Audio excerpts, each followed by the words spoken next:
सब धुरंधर 2 आ गई है। धुरंधर पे तो हमने बड़ा तफसीली पॉडकास्ट किया था, लेकिन धुरंधर 2 में भी उन्होंने वही कुछ किया जो पहले पाकिस्तान को फ्रेम करने की कोशिश की गई। धुरंधर मूवी को बहुत पसंद किया गया और अब आप लोगों के लिए सरप्राइज है कि इसका पार्ट 2 भी आ चुका है। बॉलीवुड के पास अब जो स्क्रिप्ट्स हैं वो ख़त्म हो चुकी हैं और बॉलीवुड सिर्फ और सिर्फ एंटी पाकिस्तानी प्रोपेगेंडा इस टाइम पर कर रहा है।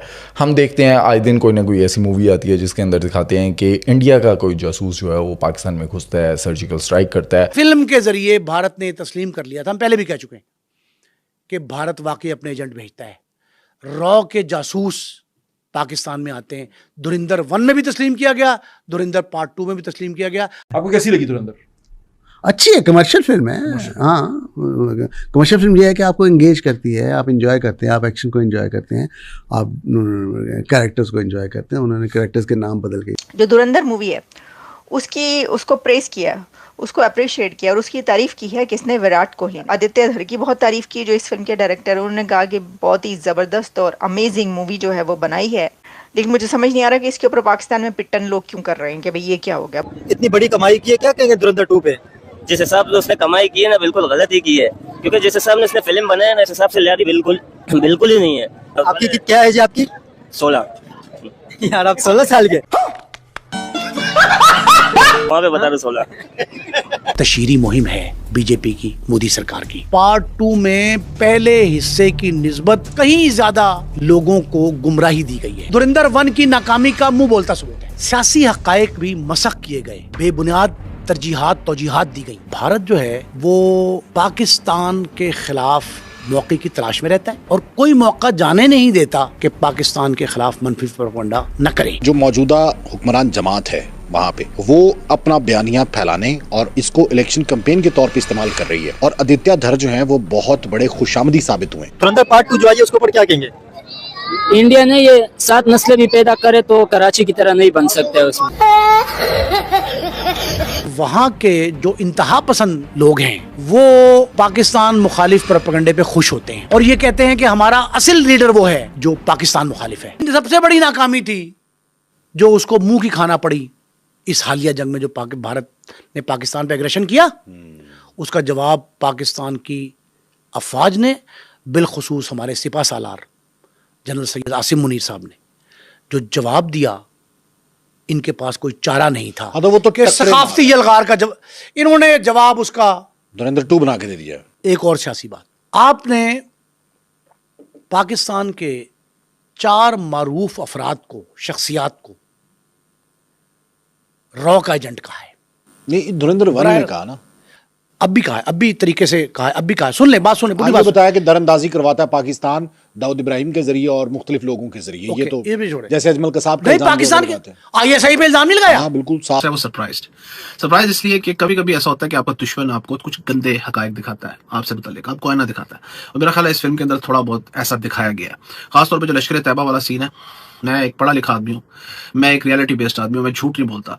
मैंने अपनी आंखों से लश्कर तैयबा का जो अरूज है पाकिस्तान में देखा हुआ है। लाहौर में एक मस्जिद थी माल रोड के ऊपर, लाहौर में, उसका नाम है मस्जिद शोदा, आप उसको सर्च कर सकते हैं। मैं वहाँ जुमे की नमाज पढ़ने जाता था और जब मैं बाहर निकलता था, मैं छोटा था उस वक्त, 12-13 साल मेरी उम्र थी। ये 90s 95 96 97 की बात होगी, मैं 10-12 साल 12-13 साल का था। उस वक्त मैंने लश्कर तैयबा के जंगजुओं को मस्जिद के बाहर AK-47 को डिस्प्ले करते देखा। वो लोग लोगों से चंदा मांगते थे, लोगों को बताते थे कि हम हिंदुस्तान में घुसेंगे और हम वहाँ पे दहशतगर्दी करेंगे। मैं दहशतगर्दी मानता हूँ उस वक्त, क्योंकि मासूम लोगों को मारना, हम ये समझते थे कि ये हिंदुस्तान की आर्म फोर्स के खिलाफ लड़ रहे हैं, जो कि जहाद है। पसंद नहीं करा कोई ऐसा बंदा जो कह रहा है कि भाई इस तरह की उस पे जो है वो फिल्म नहीं बननी चाहिए। वो भी इस मूवी की जो क्राफ्ट्समैनशिप है, जो डायरेक्शन है, उससे इनकार नहीं करेगा।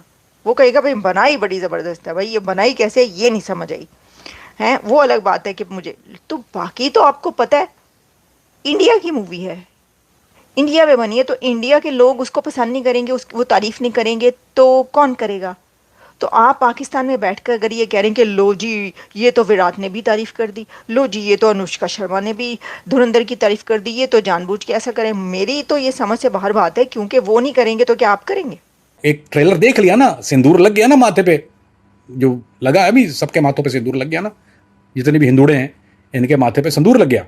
तो वो सिंदूर लगने के बाद दैट्स व्हाट दे डू, अपनी खिफत मिटाना कह लीजिए। हिजड़ों की फौज बुलाई है, तो ये हिजड़ों की फौज जो है ये लड़ तो सकती नहीं है मर्दों से, अब ये क्या करते हैं फिर, ये जो है वो अपने पोपट राम हीरो को सो कॉल्ड, उनकी 4 कदम चला नहीं जाता, उनसे हैं भी बाबा आदम के ज़माने के, जिनको ये इस्तेमाल करते हैं, वो जो हैं इनके पास, उनको ये वो बेचारे से पैदल चल नहीं जाता, वो पाकिस्तान में आके कार्रवाइयाँ कर रहा है, कभी कुछ कर रहा है, वो सुपरमैन बना हुआ है वो। तो ये अली भाई एक दीवाने का ख्वाब है, ना खंजर उठेगा ना तलवार इनसे, ना खंजर उठेगा ना तलवार इनसे, ये बाजू मेरे आजमाए हुए हैं। तो हमारे ये सारे जितने बाजू हैं बहुत बहुत आजमाए हुए हैं, मैं पता है इनके अंदर क्या है, तेलों में तेल नहीं है। ना धुरंधर 2 में मैं पूछना ये चाह रहा हूँ कि जो डी कंपनी, जो दाऊद इब्राहिम और फिर ISI पे हर मूवी में इल्ज़ाम लगाना और अपनी गिरती हुई सियासी साख को बहाल करना, क्या ये भारत की मजबूरी? ओ भाई, कश्ती संभल नहीं सकती, संवर नहीं सकती मोदी सरकार की, भारतीय जनता जो बीजेपी है, हाँ, उसकी कश्ती संभल नहीं पाती पाकिस्तान को गाली दिए बगैर। ये पाकिस्तान को गाली देकर एक आखिरी सहारा, आखिरी अबेला है, और नाकाम होंगे ये मैं अच्छा, अभी नरेंद्र मोदी ये समझते हैं और बीजेपी की गवर्नमेंट ये समझती है कि धुरंधर 2 बनाने के बाद अब वो अपनी साख बहाल कर लेंगे, हालांकि ऐसा नहीं है। ये मुंह की खानी पड़ेगी उन्हें, क्योंकि मैदान में जंग और होती है और मूवीज में जाहिर है सबको पता है, ये तो मूवी दिखाई है। वहाँ के बहुत से यूट्यूबर्स और सोशल मीडिया के लोग जो हैं वो धुरंधर 2 को बड़ी तनकीद का निशाना बना रहे हैं और वो कहते हैं भारतीय खजाना खाली कर दिया। वो कहते हैं कि जो आदित्य धर है ये तो बहुत बड़ा खुशामदी साबित हुआ है। चौधरी असलम की बेवा मैडम नौरीन असलम, मेरी उनसे गुफ्तगू हुई, वो इस फिल्म में चौधरी असलम का नाम इस्तेमाल करने, चौधरी असलम के खिलाफ ऐसा प्रोपेगेंडा जो हकायक के मुनाफी है वो करने पर आलमी अदालत इंसाफ में जा रही हैं। ये तो पहले भी सुना था, धुरंधर 1 जो बनाई थी उसके बाद वो जा रही हैं। अब नहीं, रॉयल्टी भी मांगेगी, रॉयल्टी भी मांगेगी उसकी। वैसे उन्होंने मीडिया पे तो मुतालबा किया कि मतलब रॉयल्टी दी जाए। अब वो रॉयल्टी भी मांगेंगी, एक बात, दूसरा ये भी करेंगे, तीसरा उन्होंने ये कहा कि मेरे खामिन जो थे शहीद, वो एडमायरर थे इस एक्टर के। मैं खुद भी हूँ, अच्छा वो खुद भी हैं, मैंने भी इसकी फिल्में देखी, मैं बड़ा पसंद करती हूँ उसको। लेकिन जिस अंदाज से पाकिस्तान को, पाकिस्तान के इदारों को, पाकिस्तान की अहम शख्सियात को बदनाम करने की कोशिश की गई, कहती हूँ उसका मुझे बेहद दुख है। और मैं इस पर भारतीय चैनल्स पर एहतजाज कर रही हूँ। नहीं तो